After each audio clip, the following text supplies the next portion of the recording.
Good morning विद्यार्थी मित्रों।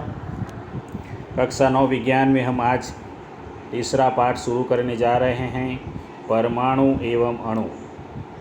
आज हम परमाणु की बातें करेंगे और अगले वीडियो में अणु की बातें करेंगे। तो शुरू करते हैं। सबसे पहले सवाल अभी नहीं आएगा, सवाल बाद में आएंगे। पहले देख लेते हैं क्या बताया गया है। प्राचीन भारतीय एवं ग्रीक दार्शनिक द्रव्य के अज्ञात एवं अदृश्य रूपों से सदैव चकित होते रहे। पदार्थ की विभाज्यता के मत के बारे में भारत में बहुत पहले लगभग ईसा पूर्व 500 वर्ष पहले विचार व्यक्त किया गया था। सर्वप्रथम भारतीय दार्शनिक महर्षि कनाड ने प्रतिपादित किया था कि यदि हम द्रव्य को विभाजित करते जाएं तो हमें छोटे छोटे कण प्राप्त होते जाएंगे तथा अंत में एक सीमा आएगी जब प्राप्त कण को पुनः विभाजित नहीं किया जाएगा, अर्थात वह कण जो है सूक्ष्मतम कण वह अविभाज्य रहेगा। ये बात सबसे पहले बताने वाले महर्षि कनाड थे, जिन्होंने बताया कि सूक्ष्मतम कण अविभाज्य होता है।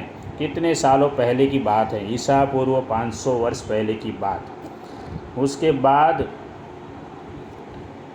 अनेक भारतीय दार्शनिक थे, पकुधा कात्यायन। इन्होंने भी इस मत को विस्तृत रूप से समझाया तथा कहा कि ये कण सामान्यतः संयुक्त रूप में पाए जाते हैं जो हमें द्रव्यों के भिन्न भिन्न रूपों को प्रदान करते हैं। ये बात बताई थी पकुधा कात्यायन ने। इसके बाद ग्रीक दार्शनिक आए थे। ग्रीक दार्शनिक थे डेमोक्रिटस और लियूसिपस। उन्होंने सुझाव दिया था कि यदि हम द्रव्यों को विभाजित करते जाएं तो एक ऐसी स्थिति आएगी जब प्राप्त कण को पुनः विभाजित नहीं किया जा सकेगा। इन्होंने इन अविभाज्य कणों को परमाणु कहा था। सबसे पहले परमाणु शब्द का प्रयोग ग्रीक दार्शनिक डेमोक्रिटस एवं लियूसिपस ने किया था। उसके बाद आता है 18वीं शताब्दी तक तो परमाणु के ऊपर कोई प्रयोगात्मक कार्य नहीं हुए थे। 18वीं शताब्दी के अंत तक वैज्ञानिकों ने तत्वों एवं यौगिकों के बीच भेद को समझा तथा स्वाभाविक रूप से यह पता करने के लिए इच्छुक हुए कि तत्व कैसे तथा क्यों संयोग करते हैं। ये सभी चर्चाएं चल रही थी। उसके बाद वैज्ञानिक आते हैं आंतोवा एल लेवोजिए, एंटोनी, वैसे तो पूरा नाम है एंटोनी एल लेवोजियर। उन्होंने रासायनिक संयोजन के 2 महत्वपूर्ण नियमों को स्थापित किया, जिसने रसायन विज्ञान को महत्वपूर्ण आधार दिया। तो एंटोनी लेवोजियर इन्होंने 2 नियमों को प्रस्तावित किया था, 2 महत्वपूर्ण नियमों को। पहला नियम है संयोजन का नियम। तो लेवोजियर एवं जोसेफ एल प्राउस्ट ने बहुत अधिक प्रायोगिक कार्यों के पश्चात संयोजन के 2 नियम प्रतिपादित किए थे। पहला नियम देखते हैं। पहला नियम हमारे पास यहाँ पर है।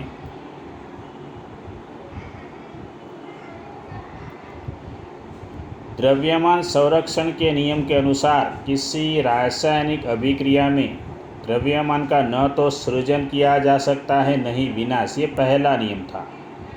दूसरा नियम यहाँ पर है स्थिर अनुपात का नियम। उसका अभ्यास करते हैं। लेवोजियर तथा अन्य वैज्ञानिकों ने इस बात पर प्रकाश डाला कि यौगिक 2 या 2 से अधिक तत्वों से बना है, निर्मित होता है। 2 या 2 से अधिक तत्वों से निर्मित होता है। इस प्रकार यौगिकों में इन तत्वों का अनुपात स्थिर होता है, चाहे इसे किसी स्थान से प्राप्त किया गया हो अथवा किसी ने भी इसे बनाया हो, इसका अनुपात स्थिर होता है। ये 2 नियम बनाए थे लेवोजियर ने। तो आप लोगों का ये पहला सवाल हो जाएगा कि रासायनिक संयोजन के 2 नियम लिखिए। पहला सवाल मैंने लिखा नहीं है, सिर्फ बोल के बताया है। ये पहला सवाल होगा रासायनिक संयोजन के 2 नियम। पहला नियम है द्रव्यमान संरक्षण का नियम और दूसरा नियम था स्थिर अनुपात का नियम। स्थिर अनुपात का ये वाला नियम, ठीक है। उसके बाद आगे चलते हैं। यहाँ पर स्थिर अनुपात के बारे में बताया गया है, जैसे कि जल में हाइड्रोजन एवं ऑक्सीजन के द्रव्यमानों का अनुपात सदैव कितना होता है, 1/8। चाहे जल का कोई भी स्रोत हो, कहीं से भी वह जल मिले, उसका स्थिर अनुपात होता है 1/8। इसी प्रकार यदि 9 ग्राम जल का अपघटन करे तो 1 ग्राम हाइड्रोजन मिलेगा और 8 ग्राम ऑक्सीजन प्राप्त होगा। इसी प्रकार अमोनिया में अनुपात होता है 14/3। इसी अनुपात में अमोनिया में ऑक्सीजन और हाइड्रोजन विद्यमान होते हैं। उसके बाद ये दो अनुपात आप लोगों को याद रखने हैं, 1/8 और 14/3 जल में और ये अमोनिया में, ठीक है। एक सवाल हो गया अपना अभी तक। उसके बाद हम चलते हैं, जॉन डाल्टन के बारे में बताया गया है। वैज्ञानिक जॉन डाल्टन के जन्म दिया गया है, कब हो गया, इसके बारे में आप लोग ये पढ़ेंगे तो अच्छा रहेगा, क्योंकि अभी उसकी शुरुआत होने जा रही है जॉन डाल्टन की। तो जॉन डाल्टन की बात करेंगे हम लोग।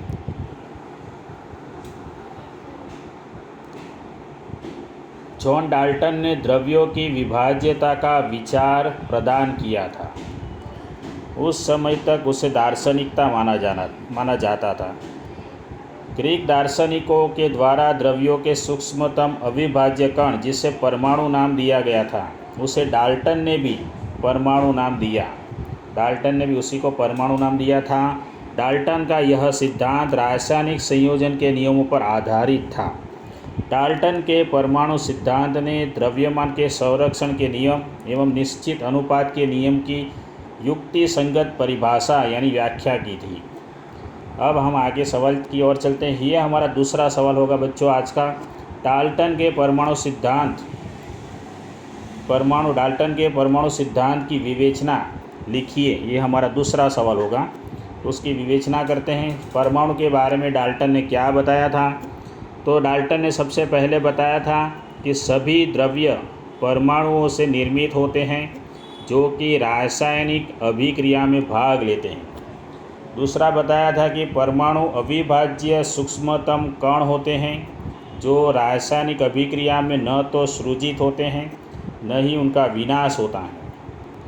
तीसरा बताया था कि दिए गए तत्व के सभी परमाणुओं का द्रव्यमान एवं रासायनिक गुणधर्म समान होते हैं। चौथा बताया था कि भिन्न भिन्न तत्वों के परमाणुओं के द्रव्यमान एवं रासायनिक गुणधर्म भी भिन्न भिन्न होते हैं। पांचवा है, भिन्न तत्वों के परमाणु परस्पर छोटी पूर्ण संख्या के अनुपात में संयोग करके यौगिक निर्मित करते हैं। और अंतिम उसकी विवेचना थी कि किसी भी यौगिक में परमाणुओं की सापेक्ष संख्या एवं प्रकार निश्चित होते हैं। ये थी डाल्टन की परमाणु सिद्धांत की विवेचना। हमारा सवाल नंबर 2 था। डाल्टन के परमाणु सिद्धांत की विवेचना सवाल नंबर 2 था। ठीक है, 2 सवाल हो गए बच्चों।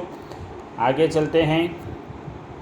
परमाणु क्या होता है, ये भी एक सवाल है हमारा। तीसरा सवाल होगा ये, सवाल नंबर 3।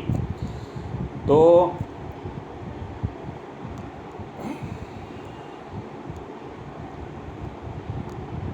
यहाँ से समझ सकते हैं कि आपने कभी किसी इमारत की दीवार बनते देखी होगी।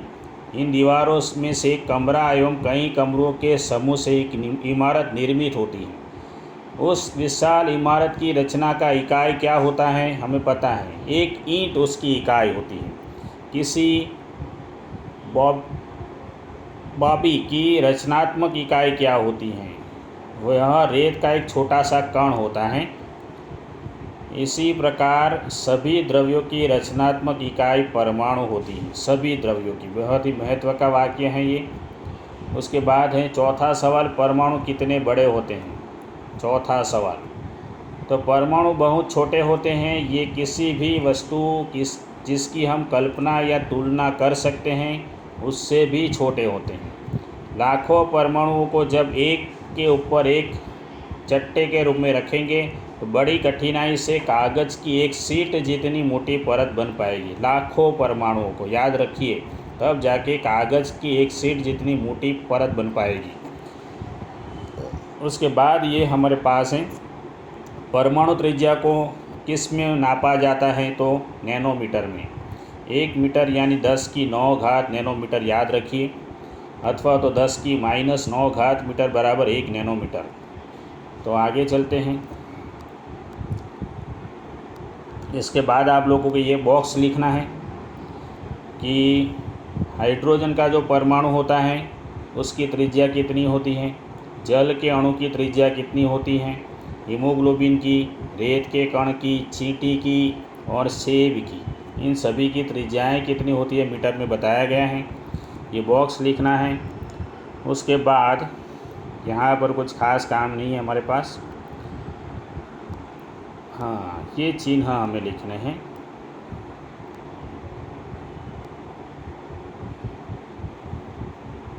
ये चिन्ह हमें बनाना है। ये प्रतीक हमें बनाने हैं। प्रतीक मतलब ये जो पूरा आप लोगों को दिख रहा है, डाल्टन द्वारा सुझाए गए तत्वों के प्रतीक एग्ज़ाम में पूछा जाता है।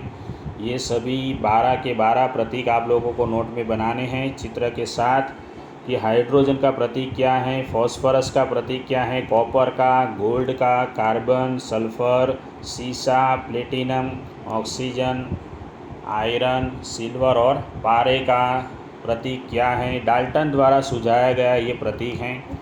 ये भी एग्ज़ाम में पूछा जाता है। उसके बाद आगे चलते हैं। यहाँ पर एक शब्द हमारे पास आता है, ये भी एक सवाल हो गया कि IUPAC का पूरा नाम क्या है। सवाल का नंबर अभी नहीं लिखा है मैंने, आप लोग लिख लीजिए कि IUPAC का पूरा नाम है international union of pure and apply chemistry.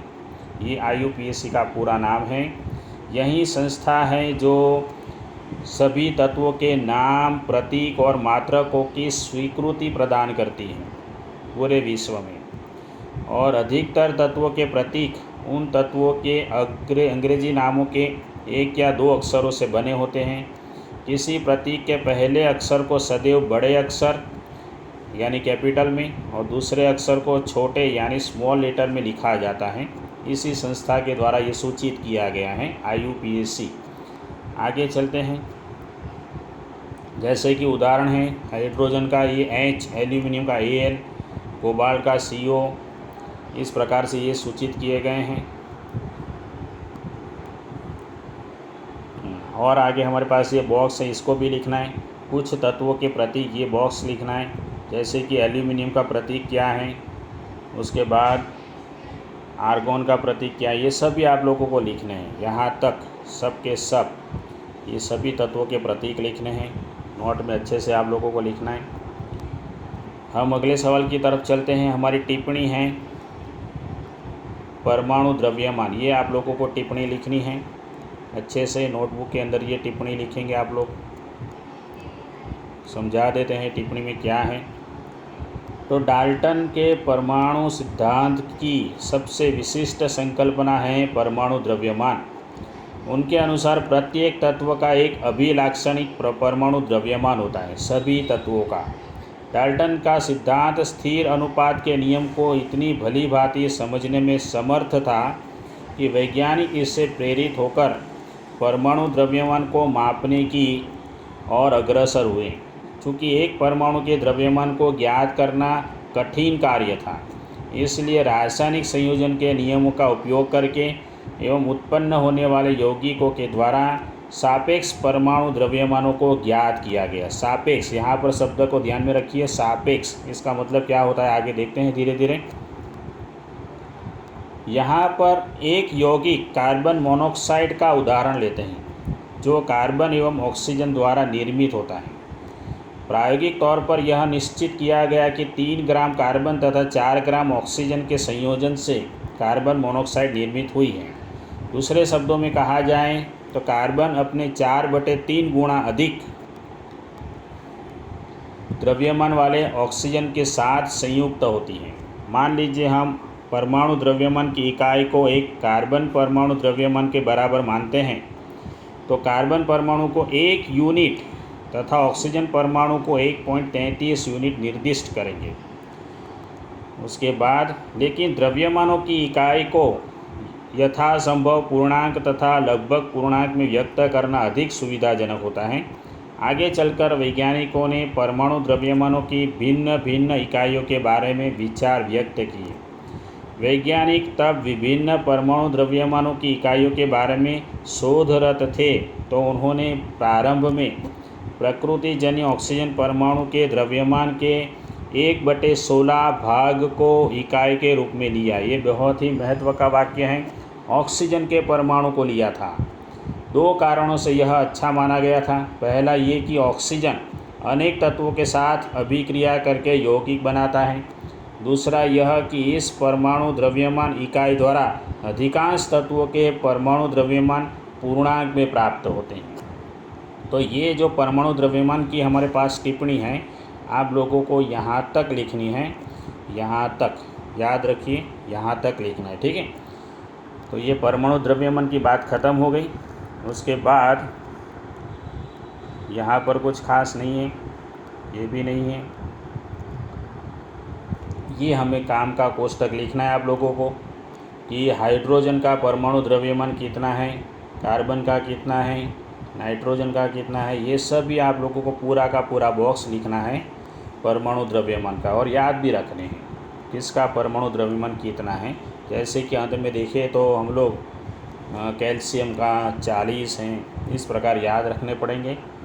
आगे चलते हैं। परमाणु किस प्रकार अस्तित्व में होते हैं, हमारा आखिरी सवाल है आज का बच्चों। अधिकांश तत्वों के परमाणु स्वतंत्र रूप से अस्तित्व में नहीं रह पाते।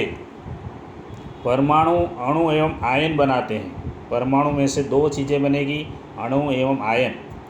ये अणु अथवा आयन अत्यधिक संख्या में पुंजित होकर वह द्रव्य बनाते हैं जिससे हम देख सकते हैं, अनुभव कर सकते हैं तथा छू सकते हैं। तो इसी प्रकार परमाणु अस्तित्व में रहते हैं। ये हमारा आखिरी सवाल है आज का। मैंने क्रम नहीं दिए हैं, आप लोग अच्छे से क्रम दे देना। अगले वीडियो में हम लोग पढ़ेंगे अणु क्या है। परमाणु की बात ख़त्म हो चुकी है, अगले वीडियो में हम लोग अणु के बारे में पढ़ेंगे। तो मिलते हैं अगले वीडियो में।